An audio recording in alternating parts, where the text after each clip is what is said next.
everybody. Glad to have you here. And we've got I think, a pretty succinct meeting today, and we'll try to be on time. But we're grateful that you're here for the in-service portion of our meeting, and it gives us a chance to communicate and catch up with each other and let everybody know what's going on. So I think what we'll do is Carson and Kimberly, why don't you take it first? Because we'll give a few minutes before we take roll call. So could we have you, Carson and Kimberly, let's have you go first with your topic item, Instructor Resource Center, Student Center. Thank you. Yeah, no problem. All right. Good afternoon or evening, depending on where you guys live. Can you guys hear me okay? Okay. Yeah, okay. All right, perfect. Okay, let's see here. Let me share my screen. Let's see. All right. So what we wanted to do is just kind of explain a little bit about what we've been working on. So Kimberly and I, we have revisited the Instructor Resource Center as well as the Student Resource. I started State of And Right. Okay, and so what we're doing is we're going through, we're rehashing it, we're adding more content, updating content, and then of course trying to give it a nice design element. So for example, on all of your dashboards, you should see an Instructor Resource Center course card. If you don't, let us know and we can quickly add you. But basically what the Instructor Resource Center has is just bits of information that maybe those most important pieces of information if you're a new faculty member, such as information regarding ebooks or announcements or discussion questions, so on and so forth. So we have quite a bit of information in this particular course. What we're doing though, and I just want to show you. Is everybody on mute? Because that is so annoying. Yeah, we've got somebody driving. If you wouldn't mind muting, that would be appreciated. Thanks. Yeah, it's like somebody's driving somewhere. Okay, that sounds better. Yeah. So what we're trying to do here is, and this actually was based on some feedback a while back from Glenda Lloyd. Glenda had asked the question, well, can't you just make kind of an A to Z list of topics that would be covered, so it's easier to find what we're looking for? So what we did is we're actually designing something like that will go through A to Z as far as Canvas and the other information and tools that we use, so that you can easily find things. Now, this page is currently under construction, but it'll be a simple topic list page where you select an item and you're taken to the resource, and so on and so forth. We'll have all of our 4.4 in-service meetings, videos and minutes included. So it'll be really great. It's something that's currently being worked on. However, you do have access to the current Instructor Resource Center now. So again, if you don't have access to it, just let us know. So that's as far as the IRC goes. And then of course the Student Resource Center will be doing something very similar with as well, as far as loading content, giving them the resources that they need to have when they need it, such as EBSCOhost library links, and so on and so forth. So all of that will be coming here shortly. It's just under construction, but we just wanted to give you kind of a quick preview of what's going on. That's all I have. Kimberly, if you want to add anything. No, thank you. All right. So yeah, so that's really about it. Does anybody have any questions?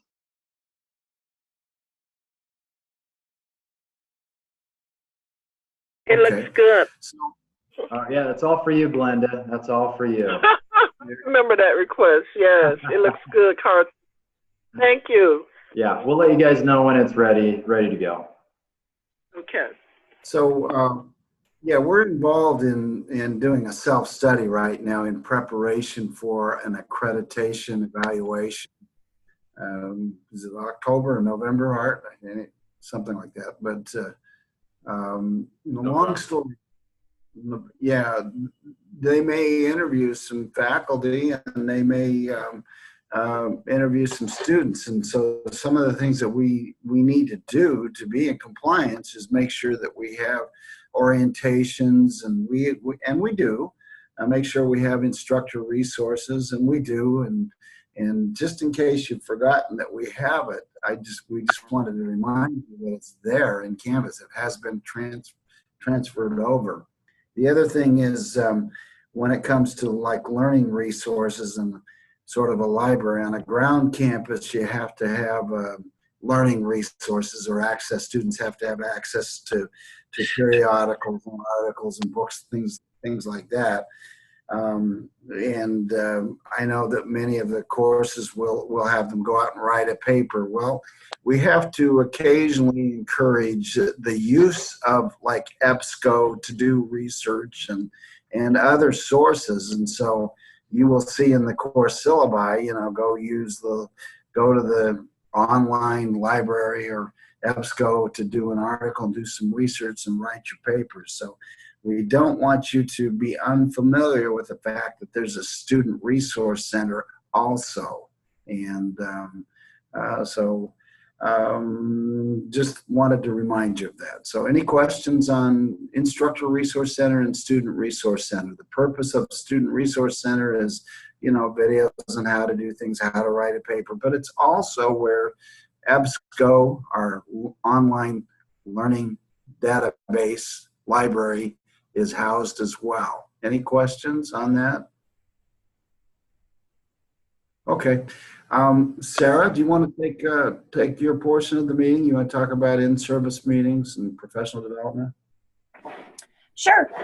Just real quick, wanted to remind everyone, while I think the requirement is a little bit less than this, our expectation for attending the 444 meetings, the in-services, is that if you are teaching that term, then you attend the meeting. And if you're not teaching, then it's okay for you to miss. And then so long as you're meeting your requirements over the course of the year, which any of you should, because you'd be teaching at least that many times, then you'll be good to go on that. We still don't have Max Knowledge back up and running, but as soon as we get that back up, we'll let you know so that you can get working on those, and we'll have to find out exactly how many will be required within the year, since we've had a few months where it wasn't available. And then just wanted to give everyone a reminder, we're halfway through the first half of the year, if that makes sense. And everybody needs to make sure that they get one of their professional development activities completed within the first half of the year. So by the end of June, everyone needs to have provided Tanya with documentation of one of your in-field professional developments. So that's something that you're doing to further your knowledge of the subject matter that you're teaching. So it's not how to be a better teacher, it's learning more about your subject matter. That's it.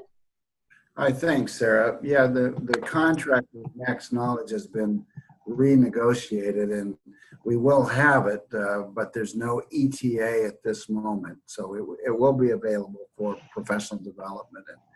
And as Sarah mentioned, it's really critical that we're current and relevant in our fields and in our expertise areas. So thank you for staying current on that. Art, did you have something you wanted to add to that? No, Larry. Okay. All right. Thank you. Let's Tracy.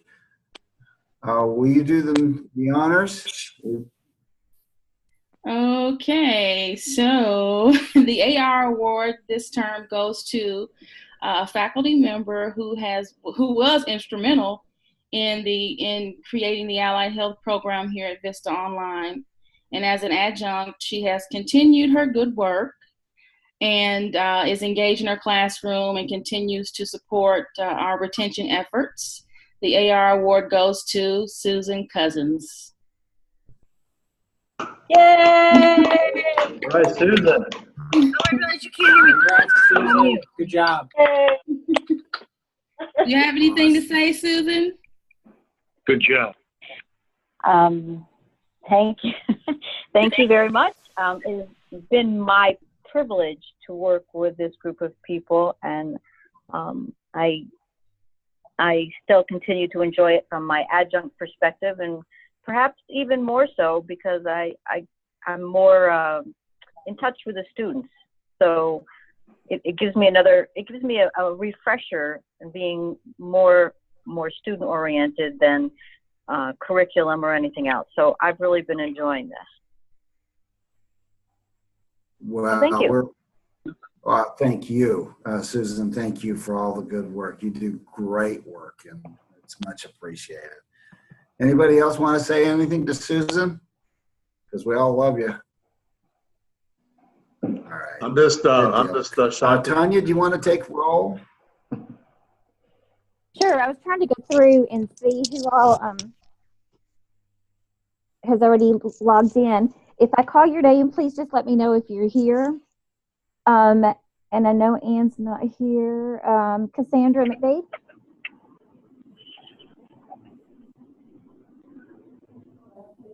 Cynthia Bennett.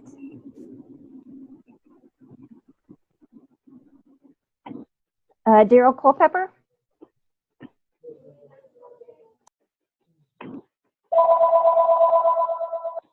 Dave DeFabio. Hey, Tanya, it's Dave. Thanks. David Powell. Dwayne Cooper. Gina Sanchez. I'm here. Thank you. Jerry Gordon.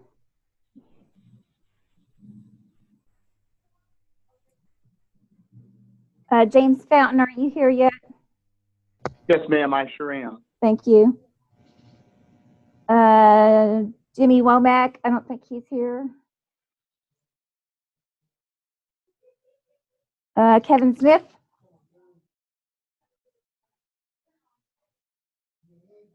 Neil Sawyer. This is Neil. I'm here. Thank you. Yeah, I thought I saw you earlier, Neil. Sabrina Delonzo. I'm here. Thanks, Sabrina. And Tracy Easton. Okay. Thank you. That's it? That's it. Thank you, everybody. Okay. So we continue to improve in our retention in a big way. And we're going to talk a little bit about that today and ask the question, what can we do to further improve our retention? So we'll just talk a little bit about that. One of the things that happens is we get learning barriers. And some of you remember we talked about learning barriers like, 9 or 10 months ago. So hopefully you'll remember what they are, but let's just start by having a little discussion. What is student success? Let me call on James. Do you want to just tell us what you think student success is? James Porter. James? Yeah.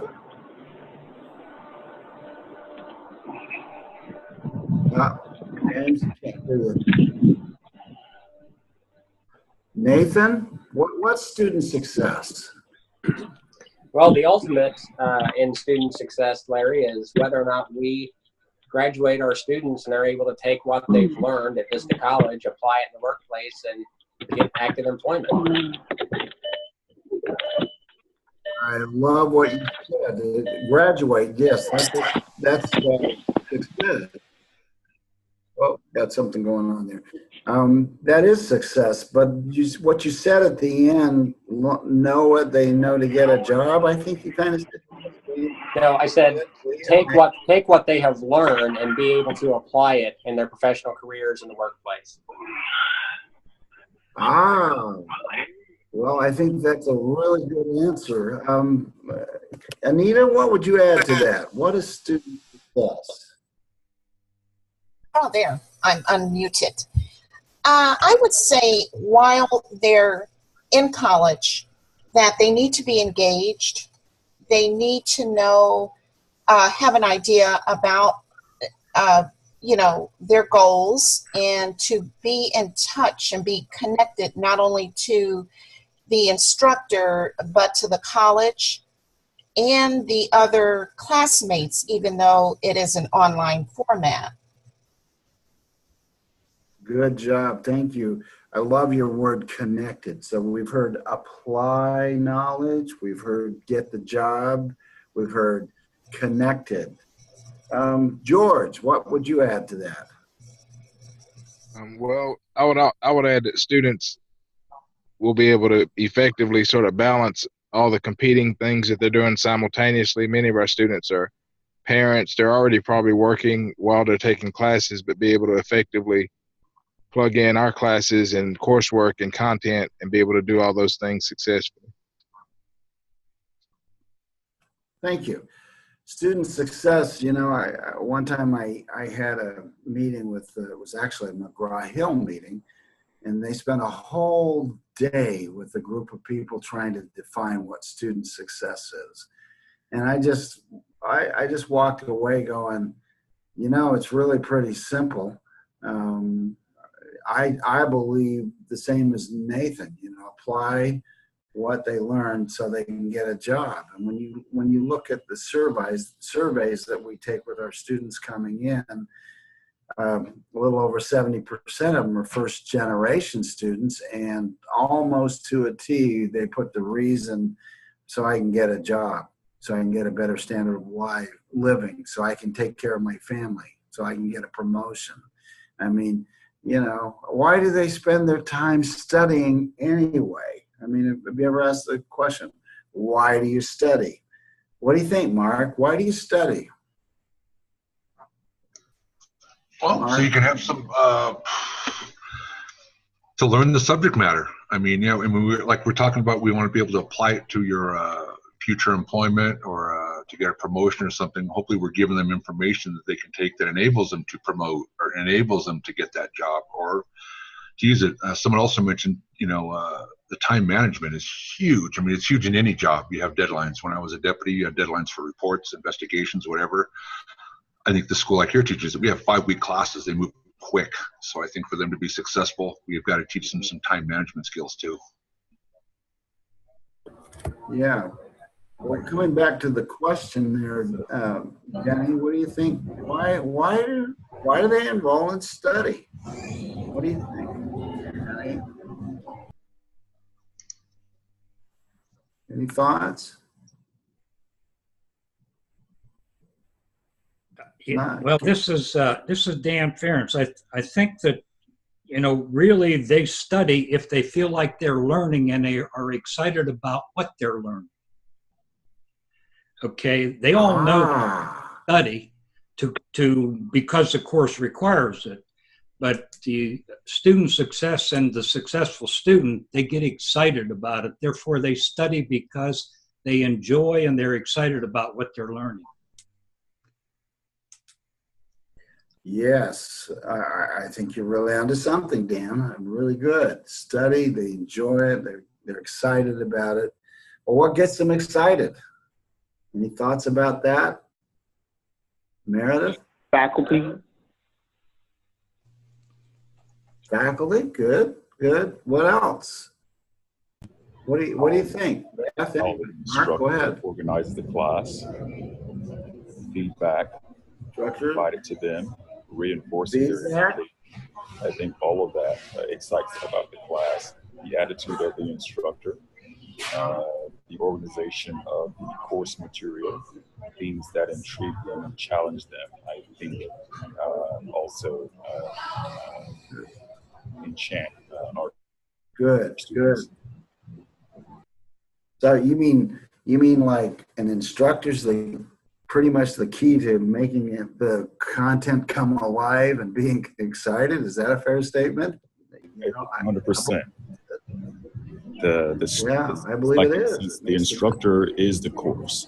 If you have an instructor that does not input a lot of great feedback, a lot of constructive criticism in the class, then you're not going to get much out of the students. If you have an instructor that's going to be creative and have that omni-channel of working in all areas of communicating with the student, it's going to make them more interested in knowing about the course and have a large participation in what is expected. Yes, somebody's asked a question. Go ahead. Hey, Larry, this is Kevin Who was Smith. it? Kevin? Hey, Kevin, welcome. Hey, thanks. Hey, Welcome, I've been Kevin. listening to it. Thank Yeah, you. I'm on a phone in a car, so if you can't really tell whether I'm muted or unmuted. But my comment was, and I like the comments that I've heard, and would simply add that the practical matter is, from my exposure to Vista students, is that if they're going to go to school, that's because they want to get a job.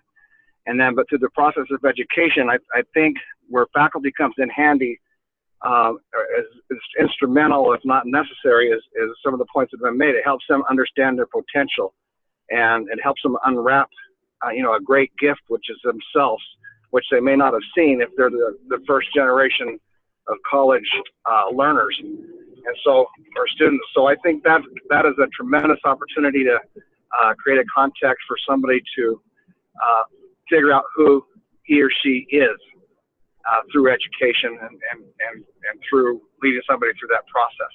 And I think that's why that's my answer to your question, why study? Because it's practical, then it's part of their identity. That's all. Good. No, thank you, Kevin. I really appreciate it. So most people study because they want to do something with what they're learning. And then the first generation students typically confidence building in the content and confidence building in self.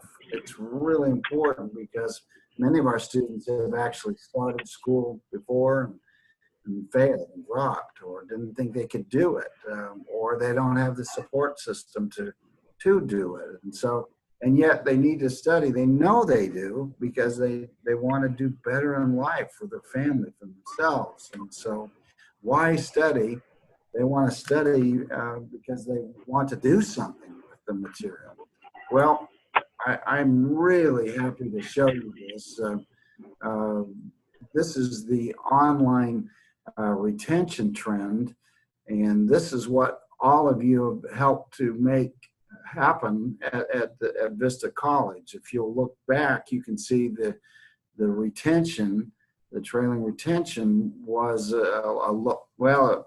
it was basically 58%, and we just broke through like 71% this last month. It happens to be the best retention in all of Vista College, and it's the online retention. So a great big round of applause and thank you on behalf of administration to you faculty, because you're making this trend happen.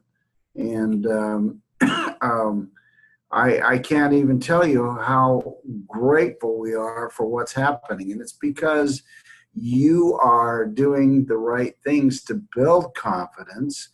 It's because you are connecting with the students, and we're doing a much better job of interacting, of providing feedback, quality feedback promptly. There's a whole lot of things going right. And you're a cog, you're one of the keys that's made this happen. So kudos. You can see the blue line is actually the ground campus. So we've taken the #1 spot in Vista. Can we do better? The answer is, if you know Western Governors University, they're sitting at 79%. We're at 71. I think we will continue to get better. The question is, what's the next step? How do we go to the next level? And so I'd like some feedback from this group. Why do you think we are getting better? What's made the difference? Because in about year and a half, it's moved from, you know, the 50s to the 70%. Why do you think we're getting better? Let's get this started with maybe Chris. Can you give us a thought? Why do you think retention's moving along and getting better? Any thoughts? Well, Larry, I think it's because I've been here for about a year and a half now. That seems about right. Good. But seriously, well, Larry, I think this Dropout Detective is really helping a lot. So kudos to Vista for putting that into our hands. Good. Thank you. Sherry, why do you think it's getting better? I'll pick on you. Absolutely. It would be my pleasure to give my opinion. I think that part of the reason we're getting better is because we're really focused on what the students need, and we are never giving up on students. Great. Thank you. Beth, what do you think?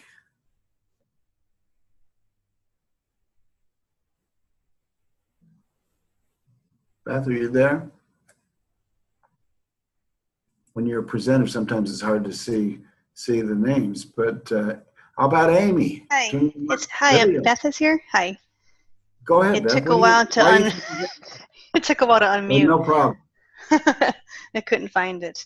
I think engagement, faculty engaging with their students and in the communication back and forth is really important in order to create that relationship, that rapport back and forth where students feel comfortable coming to their instructors to ask questions, and getting quick responses is really important as well.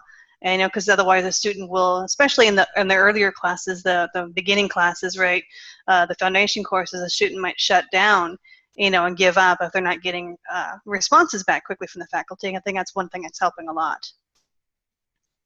Awesome. I love what you said, quick response. We live in a nanosecond world, right? And that's really a key, one of the keys, I think. Amy, what do you think? Why do you think we're getting better?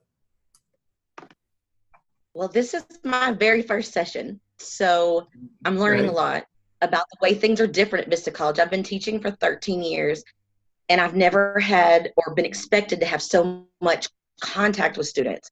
But the texting, the emailing, the calling, it's all keeping them involved every day. And especially in a 5-week class that goes so fast, keeping them involved every day, I think is super important. And I'm amazed at how great Vista College, the whole online program is set up.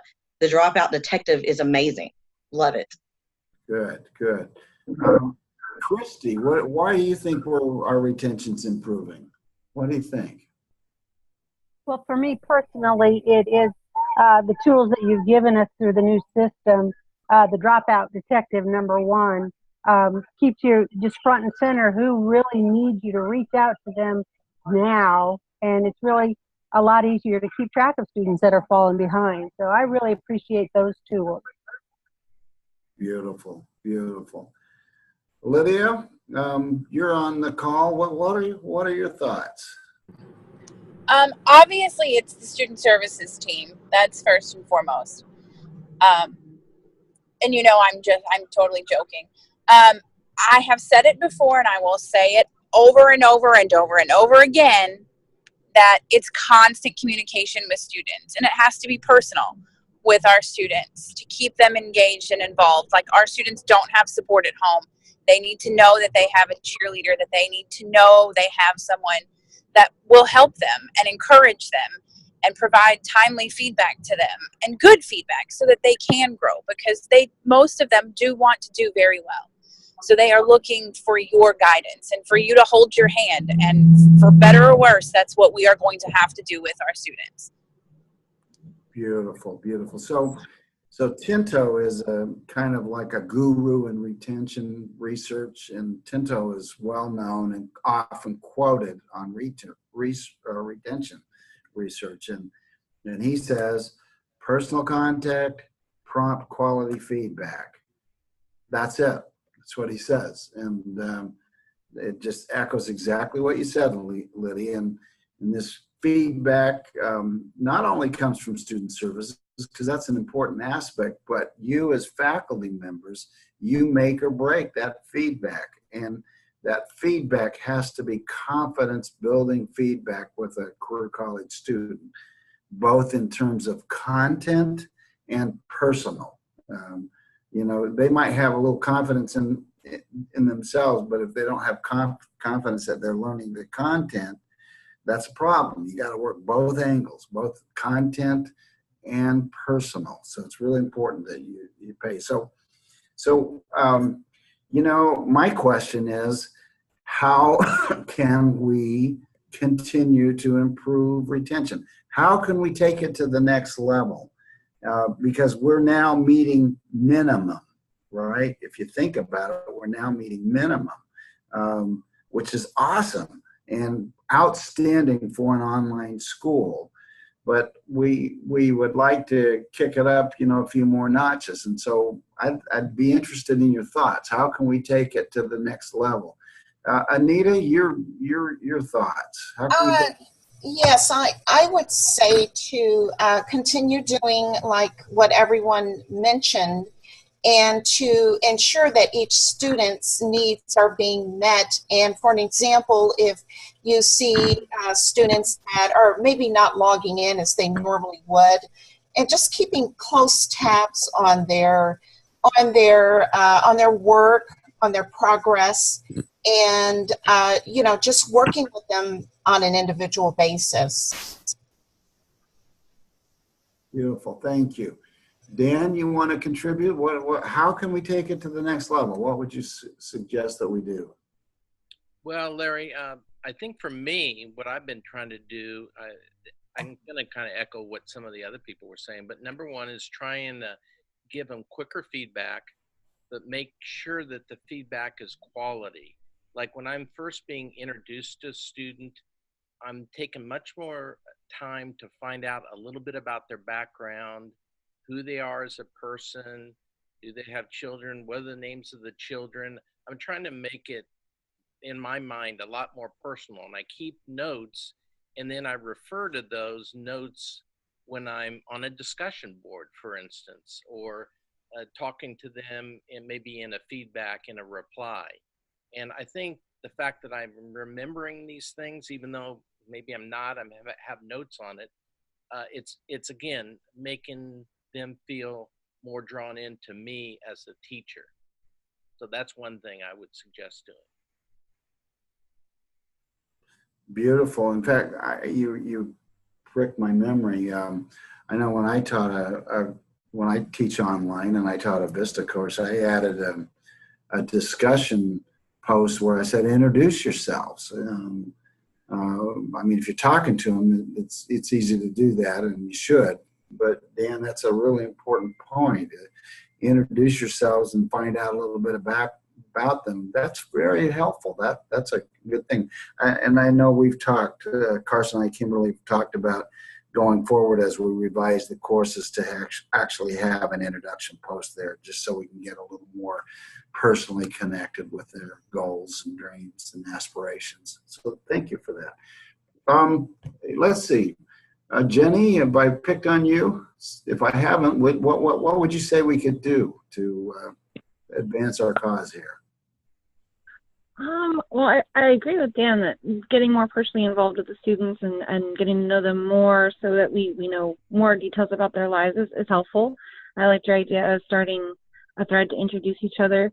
I try and create like a timeline for my week to try and figure out when I need to be reaching out to students over and over again to try and get them back in the classroom. It feels like it's been pretty successful, but I know still some of my students are just juggling so much. So it's really hard for some of those students to keep up with the pace of the class, especially like in some of the short 2.5-week classes that I teach. And, you know, they're juggling kids and work and school, and then sickness happens and suddenly they're falling behind. So it's just that constant contact, trying to let them know that I'm there for them and I'm trying to help them through it. Even reaching out to other people on campus, like Sherry and Lydia have been wonderful and have helped me so many times, and Deirdre to help me reach the students, because sometimes, you know, they're just going through so much outside the classroom that the class just isn't really high on the priority right that moment. And we want to try and still help them get through it, but still be understanding of what they're dealing with in their life, you know, the immediate important, this feels so urgent to them, issues that they're dealing with, sometimes classroom just doesn't seem as important. So trying to remind them that it is important. We want to see you get through it. We want to see you move on to the next level. You know, we don't want to see you come back and have to do this again. We want to help you move on because, you know you can do this, you know you can get through this, and it's tough right now, but it's going to get better. So I think just kind of encouraging the students and being present for them, reaching out to the other resources on the campus, all of that is just so important in helping that student stay focused in the class and push through everything. Very good. Thank you. So, thank you very much. So some of you have heard me use this analogy before, but it's just a 1 degree change in what we're doing that now will make a difference. And what do I mean by 1 degree change? This is what I mean by it. I'm thinking of the Titanic coming across the Atlantic Ocean. Captain got the word, there's an iceberg ahead. And had he changed his direction, his course, just 1 degree, he would have saved 1,500 lives. Instead, he thought he could just barrel through the iceberg. And so it's just really small changes now that will make a big difference in actually graduating more students. And we're doing the fundamentals pretty well. Obviously, we wouldn't be at 70+% retention if we weren't doing the fundamentals. But to get that extra incremental boost, if you will, 2-3%, we're going to have to just do a couple things. And this is where you come into play. And I know we've talked about this before, but you got to remove 3 distinct barriers. The research is pretty clear on that if you do, we will take we'll take a step forward and we'll get to the next level. You've all said confidence, connection, quality, prompt feedback, dropout detective, those fundamental things.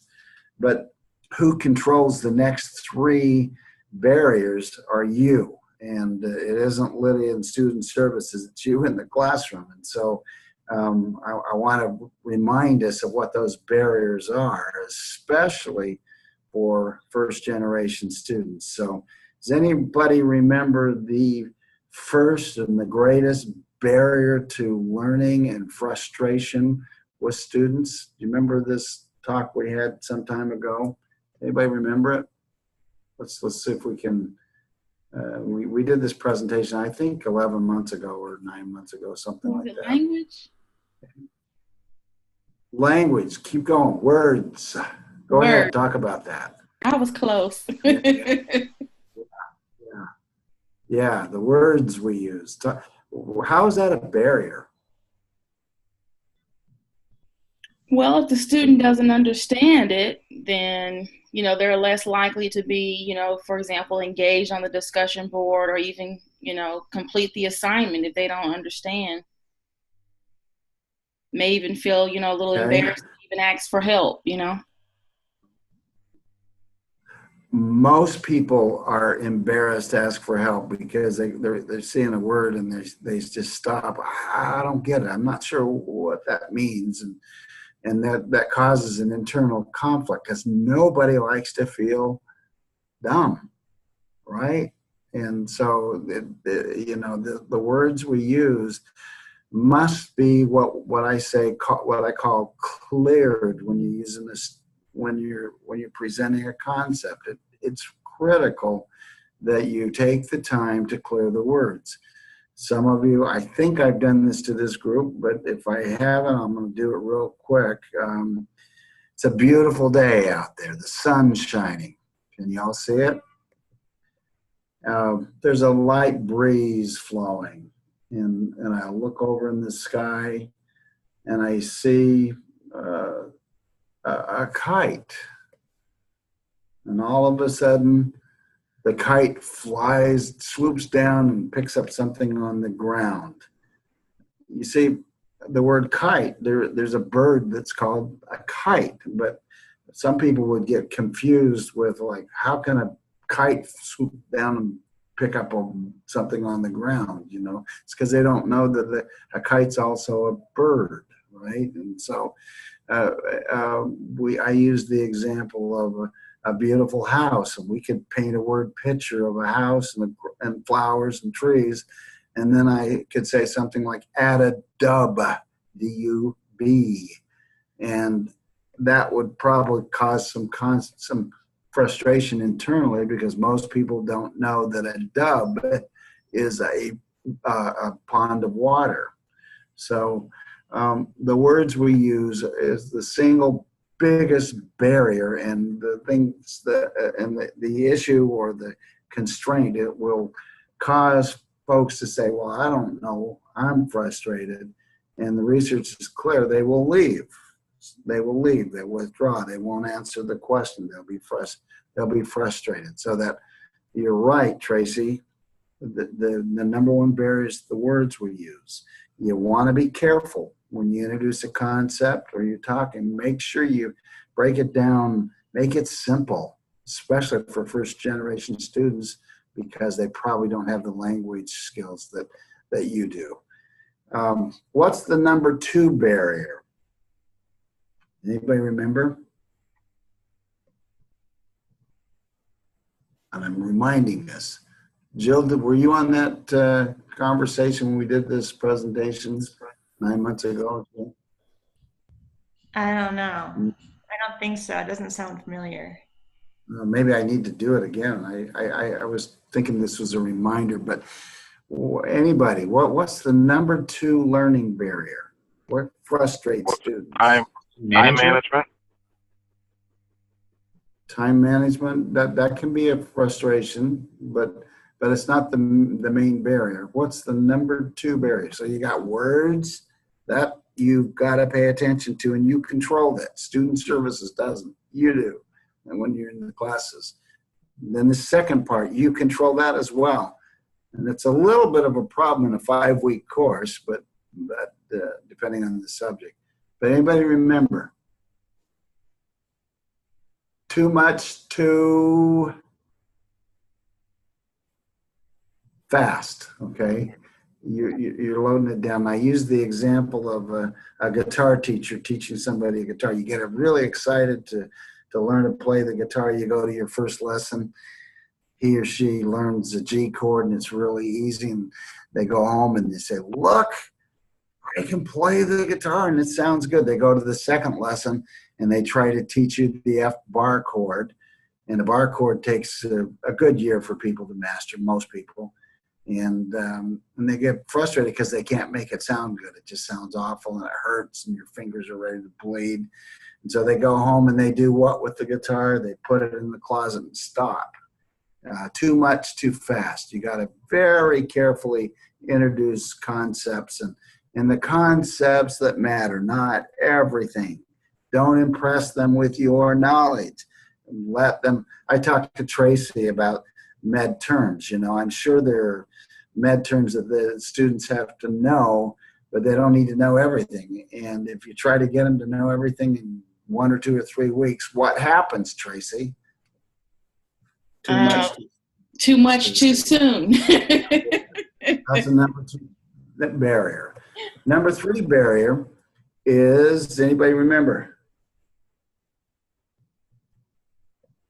Any thoughts? And I guess I probably did a bad job of presenting this, or maybe I didn't present it as a group. I thought I did, but anybody, any thoughts? Student engagement. Well, you know, again, that's an easy one. I mean, that's one, but when you're thinking of barriers and preventing them from learning and preventing them from becoming excited, which is one of the things you said we do as faculty members, it's the lack of application or the lack of touching and putting it together with the real thing. Given we are online, how do we do that? That can be hard, but in a classroom, you know, you learn a concept and you go into a lab and you apply it, or you know, if you're learning something, sometimes you can put your hands on something, and it puts it all together. And the reason I brought up this talk today is that here's some things we're learning as we introduce evidence-based learning. We're learning that our students are remembering. They're doing okay with understanding, but that is an issue, and they can apply and synthesize. So we're learning that they're able to define. This is right from assessments in the evidence base. We're learning that they can demonstrate knowledge, but not quite as much, and they can demonstrate they're understanding, but not quite as much. And in fact, we look at some individual scores. We're seeing that they're remembering the concepts, but they're not quite understanding them. Go to the next one. Remembering the concept, but not quite understanding. Can you see that? Why do you think that is? Kathy, what do you think? Why do you think that is? Kathy Richards. Well, I think partially just what you said. There's that difficulty in applying to real scenarios and being able to touch and feel and have that hands-on sense in an online environment. So I think part of that maybe can come through discussions, and when we write questions that maybe are realistic scenarios, that they can, at least in a sense, apply what they're learning to those scenarios that they may encounter in the field. Things like that will help. Mm-hmm.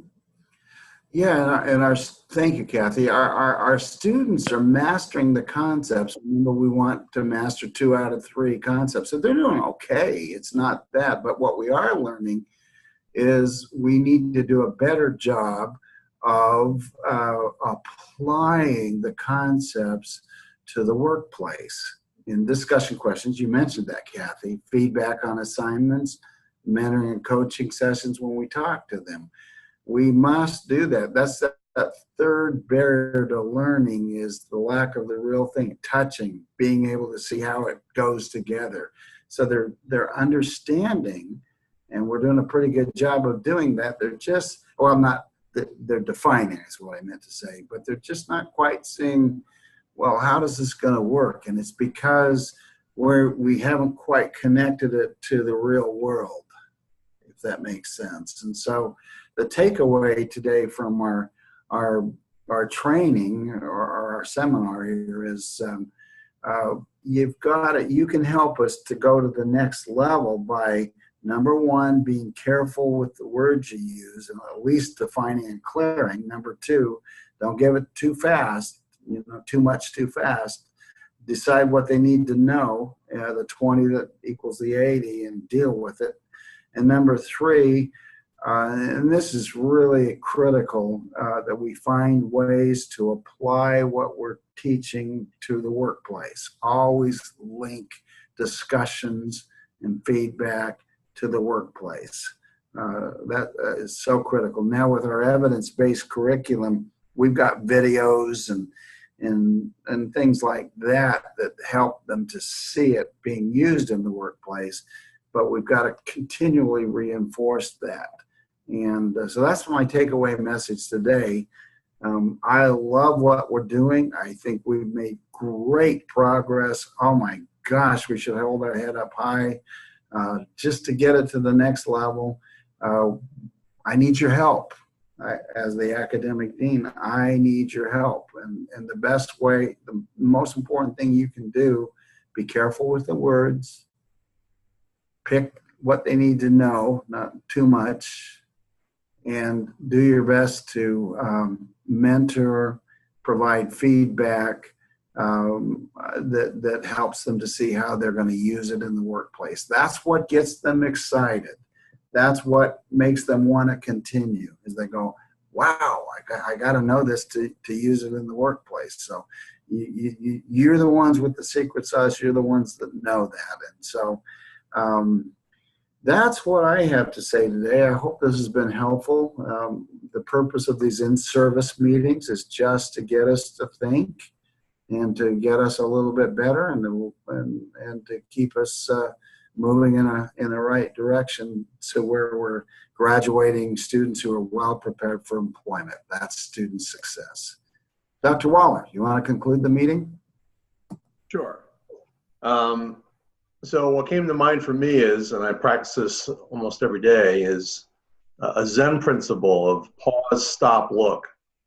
And the whole idea behind that, pause, stop, look, is to be present-minded.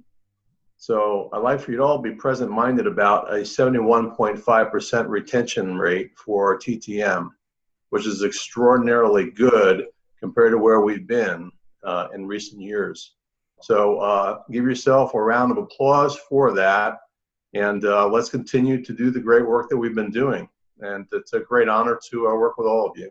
Thank you, Dr. Banks. Well, thanks to everybody for being here, and let's go forth and continue the good works we're doing. Thank you, everybody. Bye-bye. Thanks, Larry. Larry. Bye.